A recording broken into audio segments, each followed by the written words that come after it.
What seemed like a routine trade disagreement has now escalated into a full-scale economic confrontation. Canada and the European Union have just announced a joint retaliatory move against the United States in response to newly imposed tariffs. This unexpected alliance is sending shockwaves through the global market, with major consequences looming for the American economy, especially the auto industry. But why has Canada decided to take such a bold step? And what does this mean for the future of trade relations between these economic powerhouses? Stay with us as we break down this shocking announcement and its potential fallout. For years, Canada has been one of America's closest allies, both economically and politically. The two nations share one of the world's largest trade relationships, with billions of dollars in goods crossing their borders daily. However, this latest move marks a major shift in tone. Instead of negotiating behind closed doors, Canada has chosen to stand alongside the EU and retaliate, publicly and forcefully. The announcement came from Canadian Prime Minister Justin Trudeau and European Commission President Ursula von der Leyen in a joint press conference, where they declared their intention to impose countermeasures against the United States. Both leaders condemned the US tariffs, calling them unfair and economically reckless. The message was clear: if Washington wanted to play hardball with tariffs, Canada and the EU were ready to strike back with full force. The Biden or Trump administration was reportedly caught off guard by the speed and unity of this response. Just hours after the announcement, White House officials scrambled to address the situation,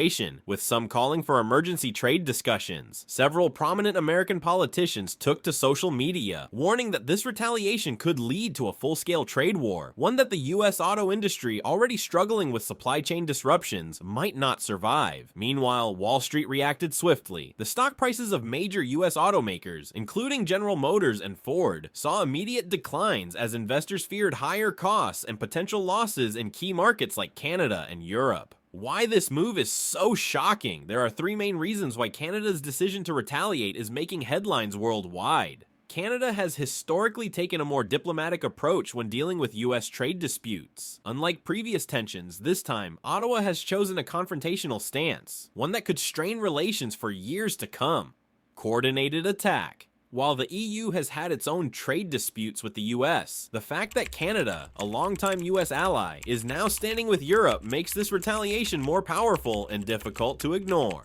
High-stakes consequences. This isn't just about tariffs, it's about the future of key industries. The auto sector is vital to the economies of all three regions, and any escalation could have devastating effects on businesses, workers, and consumers. With tensions rising, all eyes are on Washington. Will the US government attempt to de-escalate the situation through negotiations, or will it respond with even harsher trade policies, pushing Canada and the EU further into a corner? In the coming weeks, businesses, economists, and political leaders will be closely watching for any sign of resolution or further escalation. One thing is certain: this shocking announcement has set the stage for a major trade showdown, and the fallout could reshape international economic relations for years to come. The US tariffs that sparked retaliation. At the center of this crisis is the US decision to impose new tariffs on foreign goods, particularly targeting Canadian and European industries. The tariffs, announced by the White House just weeks before Canada and the EU's retaliatory move, primarily affected the auto industry, steel, and other critical exports. According to Washington, these tariffs were introduced to protect American manufacturing jobs and reduce reliance on foreign imports. However, critics argued that the move was nothing more than economic nationalism, one that could backfire by triggering retaliatory tariffs from key trading partners. For Canada, the US imposed a 10 to 25% tariff on Canadian steel and aluminum exports, a move that directly impacted its economy, given that the US is its largest trading partner. Meanwhile, European automakers, including Germany's Volkswagen and France's Renault, faced new tariffs on vehicle exports to the US, making their cars significantly more expensive for American consumers. The response from Canada and the EU was swift. They would not sit back while their economies were targeted. Instead, they vowed to fight back, setting the stage for the current trade war. This isn't the first time the US, Canada, and the EU have clashed over trade policies. There have been several high-profile disputes over the years, some of which directly led to the current situation.